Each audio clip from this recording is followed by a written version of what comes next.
And I can say with certainty that General Austin has no better friend or ally in this chamber than Senator Dan Sullivan, who's seen him as a person and seen him as a commander. And those votes will occur later today. Madam President, I rise today on the floor to talk about what happened yesterday at the Capitol and what happened 2 weeks ago at the Capitol. Yesterday, we had the 59th presidential inauguration right here. The citadel of democracy was once again the place where a president and vice president were sworn in for 4 years. Starting in 1789, every 4 years, America and the world has witnessed this remarkable event that provides for the peaceful transfer of executive power and the continuity of government, something we sometimes take for granted but is rare even today. It has happened through wars, it's happened through economic recessions. We've had our inaugurations today and during this unprecedented COVID-19 pandemic. What's more, the inauguration took place 2 weeks to the day on the very west steps of the United States Capitol, where a violent mob stormed this building, desecrating these halls, and tried to stop our constitutionally mandated deliberations in this body. It was the 9th inauguration ceremony I've attended. I was proud to be there as President Biden and Vice President Harris were sworn in. I'm here on the floor today to thank the Capitol Police and other law enforcement agencies, including the Secret Service and its director, Jim Murray, who took the lead on this national special security event to ensure that things went smoothly, that we indeed had a peaceful transfer of power. I also want to give special thanks to the men and women of the National Guard who worked to ensure this ceremony was safe and secure.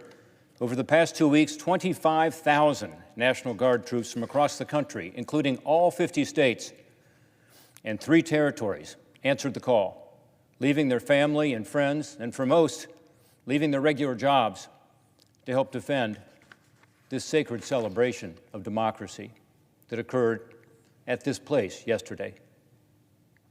This number of 25,000 troops includes nearly 1,000 guardsmen from my home state of Ohio. I had the opportunity to meet with a couple of hundred of these citizen soldiers from Ohio yesterday.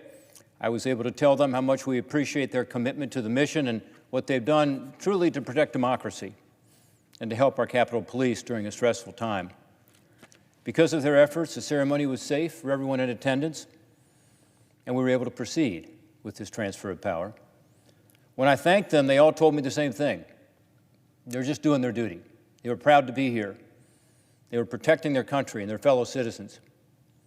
I've seen this firsthand over the years when I've visited Ohio National Guard installations around our state, including the Mansfield Air Base, the Toledo Air Base, the Springfield Air Base, Rickenbacker Air National Guard. During this pandemic, when more Americans than ever are facing severe food insecurity, I've had the chance to hand out food with members of the Ohio Army National Guard who have been working around the clock at food banks I've been at, like Greater Cleveland's Food Bank or Central Ohio's Food Bank. They're working hard alongside volunteers to respond to a true crisis. But that's not all. The Ohio National Guard has played an essential role in providing critical assistance to our prisons and our jails when guards were out with the COVID virus. They've helped with testing. They've helped to get the COVID-19 vaccines distributed across our state, and they're continuing to do that. We can't thank them enough for what they've done during this time of crisis. As I visited with the Guard this week, both with regard to the Ohio members and Guard from all over the country, including some conversations I had this morning, I've told them all what I've heard from the Capitol Police this week. I've heard that they really appreciated the backup. At a time when shifts have been long, sleep has been rare, and the effects of the attack on the Capitol are still acutely felt. It's been a tough 2 weeks on our Capitol Police officers. It's been a tough 2 weeks since the attack on the Capitol. I want to take this opportunity to also express the gratitude of all of us in this chamber and all Americans to the Capitol Police for bravely holding the line against an illegal, violent mob that threatened this building, our proceedings, and our colleagues. In effect, the men and women of the Capitol Police Force put their lives on the line to defend democracy. It's that simple. As I said on this floor that terrible night 2 weeks ago, it was because of their courage that we were safe, and because of their courage that we were able to demonstrate to the American people and the world that we were going to accomplish our constitutional duty of certifying the election. They allowed us to do that. As a Congress, we've begun a complete, impartial, and nonpartisan investigation into what went wrong that day. I'm working across the Senate with the committees of jurisdiction, the Homeland Security and Government Affairs Committee, where I will be the ranking Republican, the Rules Committee, the Appropriations Committee, and the Intelligence Committee, to ensure that our Capitol Police are never put in that kind of position again. We are performing oversight to ensure they have what they need to be able to protect the Capitol going forward. Without prejudging our investigation, we must consider what reforms need to be made and take a hard look at the physical security of our Capitol complex.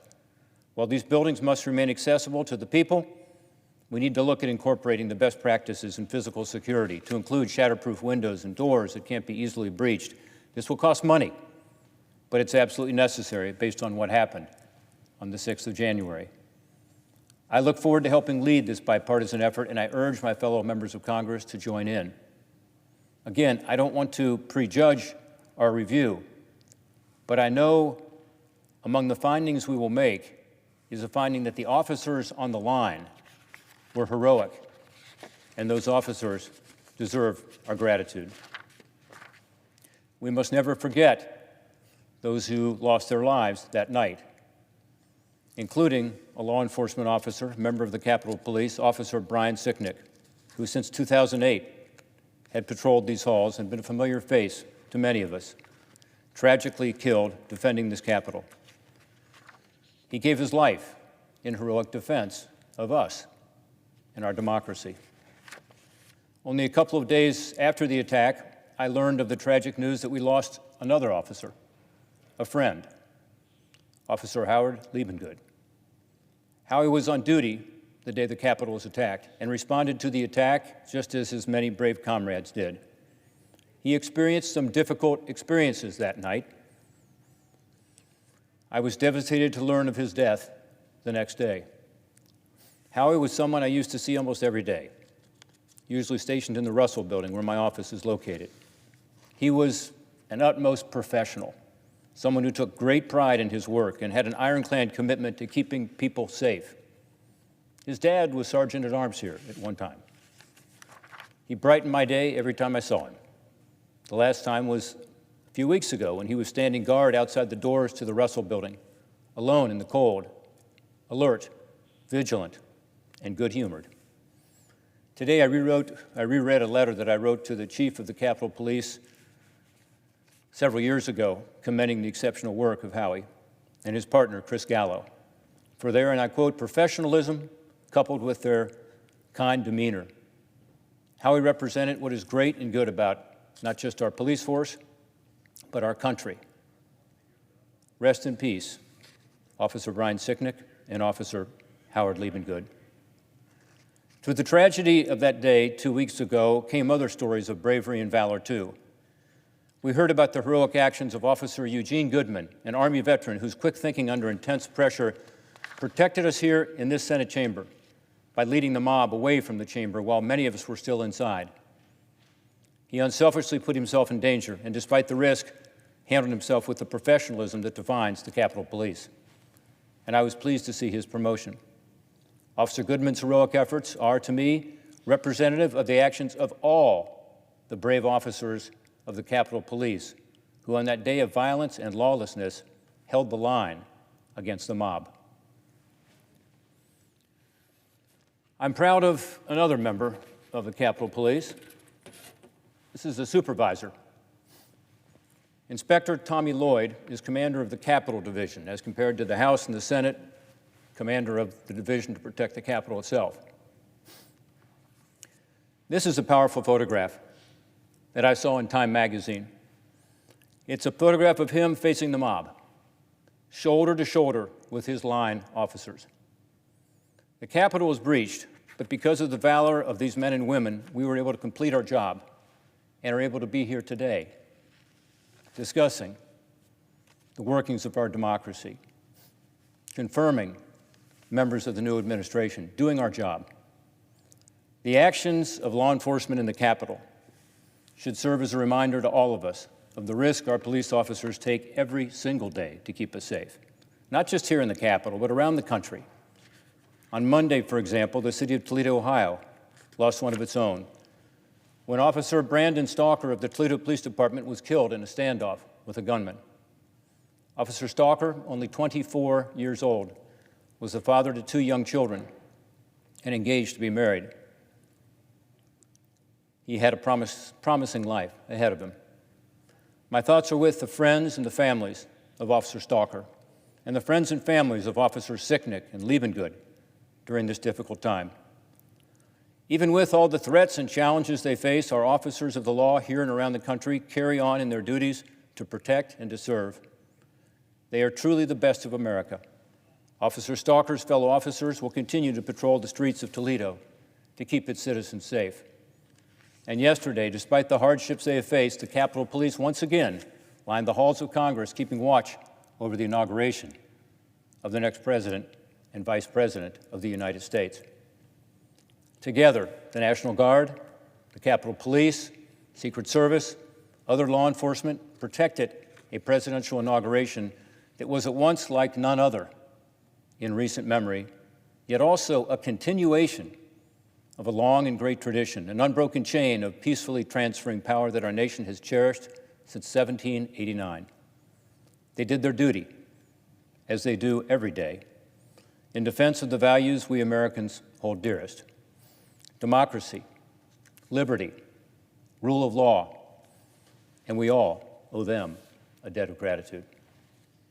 I yield back.